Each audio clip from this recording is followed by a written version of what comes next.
오늘은 10월 24일 갈라디아서 3장 19절부터 29절입니다. 그런즉 율법은 무엇이냐? 범법함으로 더하여 준 것이라.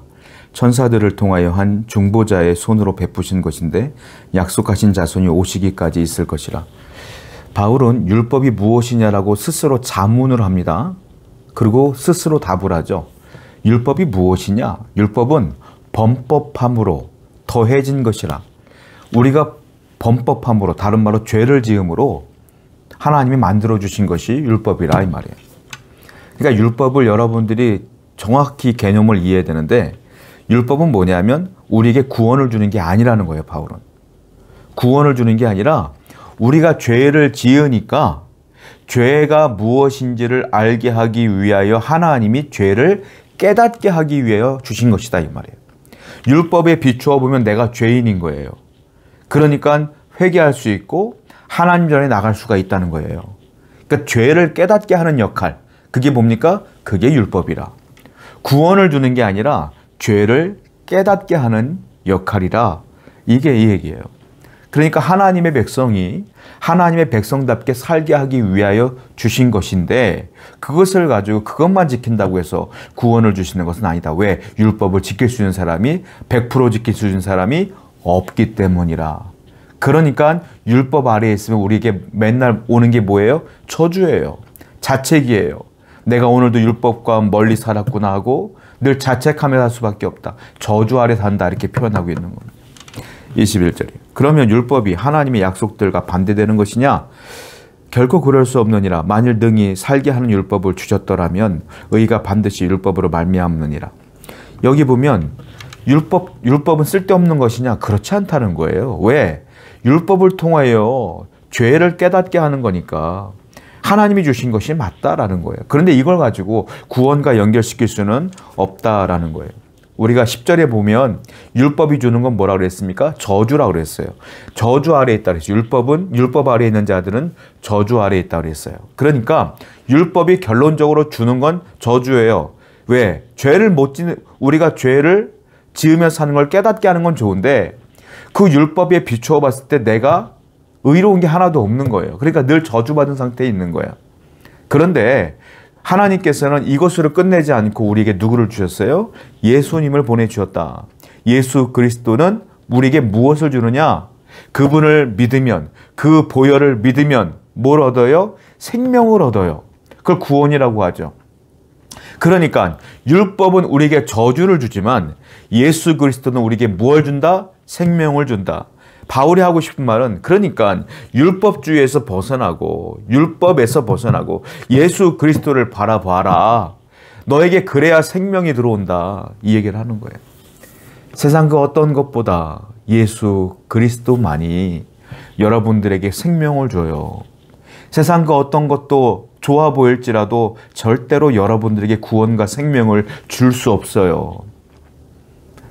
다른 방법이 없어요.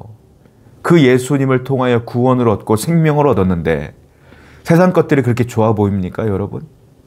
그것 없다고 하나님께 원망하고 불평할 이유가 뭐가 있겠어요? 우리는 다시 한번 회개해야 돼요. 이 놀라운 생명을 주신 예수님을 바라보고 하나님의 은혜에 감사하는 여러분 되어야 될 줄로 믿습니다. 24절 말씀이에요.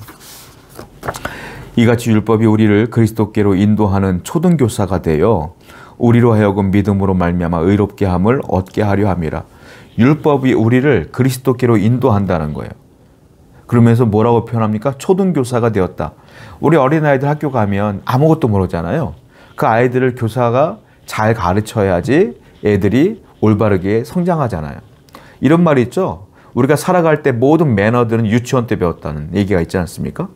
그러니까 초등교사가 그 역할을 한다는 거예요. 우리 주님께로 잘 인도하는 역할. 죄를 짓지 마라. 이건 죄다. 하나님이 오실 것이다. 그 하나님의 아들이 오실 것이다. 이 모든 것들이 성경에 써 있다는 거예요.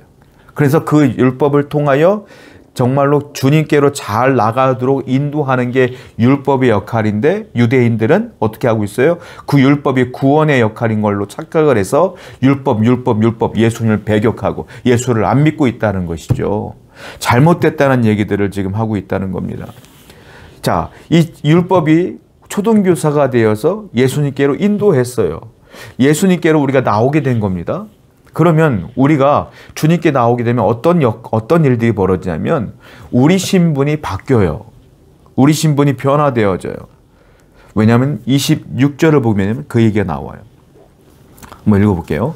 너희가 다 믿음으로 말미암아 그리스도 예수 안에서 하나님의 아들이 되었으니 이제 우리는 하나님의 아들이 되었다고 합니다. 그 율법으로 인하여 예수님을 기다렸고 그 예수님이 오셨고 예수를 믿었기 때문에 이제는 우리가 하나님의 아들이 되었대요. 무슨 말이겠습니까? 신분의 변화입니다. 원래 우리 신분은 뭐예요? 죄의 노예. 그런데 예수를 만남으로 우리가 어떻게 됐어요? 하나님의 아들.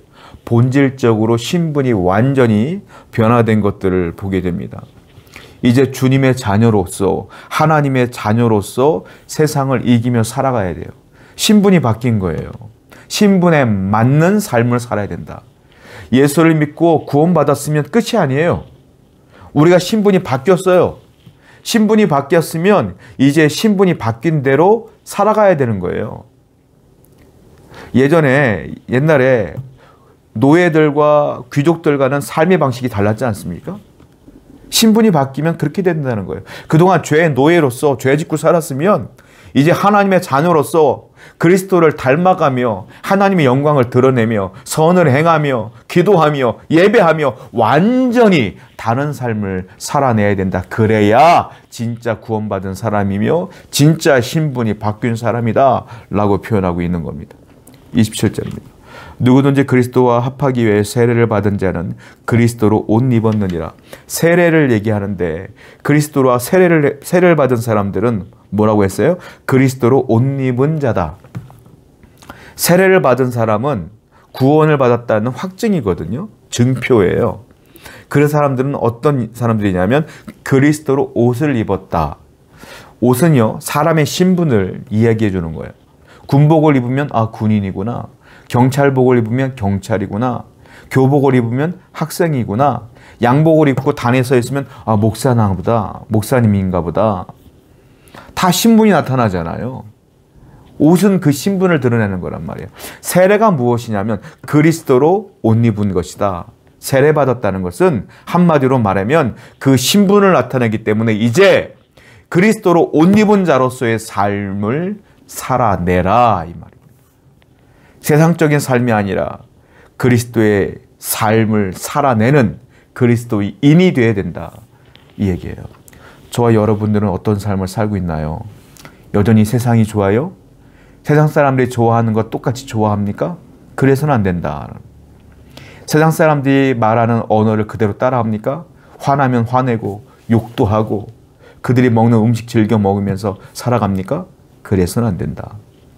언어도 바뀌어야 되고 생각도 바뀌어야 되고 마음도 바뀌어야 되고 삶의 습관도 바뀌어야 되고 생각도 모든 행동들이 그리스도의 신분을 얻은 자로서의 삶으로 바뀌어야 된다라는 것들을 바울은 얘기하고 있다는 겁니다. 28절에 너희는 유대인이나 헬라인이나 종이나 자유인이나 남자나 여자나 다 그리스도 예수 안에서 하나이니라. 이제 우리가 예수 그리스도로 신분이 바뀌었으면 그리스도를 믿은 사람이라면 그 사람이 남자든 여자든 상관없다. 그 사람이 유대인이든 헬라이든 상관없다. 종이든 자유인이든 상관없다. 우리는 예수 그리스도를 믿음으로 다 뭐다? 하나다. 하나다. 신분의 차이가 없다. 남녀의 차이가 없다. 노소의 차이가 없다. 직장의 차이가 없다. 직분의 차이가 없다. 재산의 차이가 없다. 우리는 오직 믿음으로 하나다. 그러니 공동체 안에 서로 뭐하라? 존중하라. 서로 사랑하라. 서로 격려하라. 비난하지 말라. 미워하지 말라. 이 말이에요. 한마디로 말하면. 잘 지내야죠. 싸우지 말아야죠. 서로 존중해 줘야죠. 그것이 중요한 것이다 라는 거예요. 누가 밉습니까? 누가 싫어요? 여러분 다시 한번 주 앞에 나가서 기도하시기 바라요. 우리는 하나님께서 누구 미워하라고 구원해 준 거 아니에요. 하나님께서. 우리 싫어하라고 누구 싫어하라고 누구 욕하라고 하나님께서 구원해 주신 거 아니에요. 우리는 하나예요. 그리스도 안에서 다 형제 자매예요. 서로 용납하고 격려하며 믿음으로 나아가는 여러분 되기를 축원드립니다. 기도하겠습니다. 하나님 아버지, 예수를 믿은 사람으로서 신분의 변화를 분명히 깨달아 예수 믿는 성도로서의 삶을 살아낼 수 있도록 인도해 주옵소서. 예수님의 이름으로 기도드렸습니다. 아멘.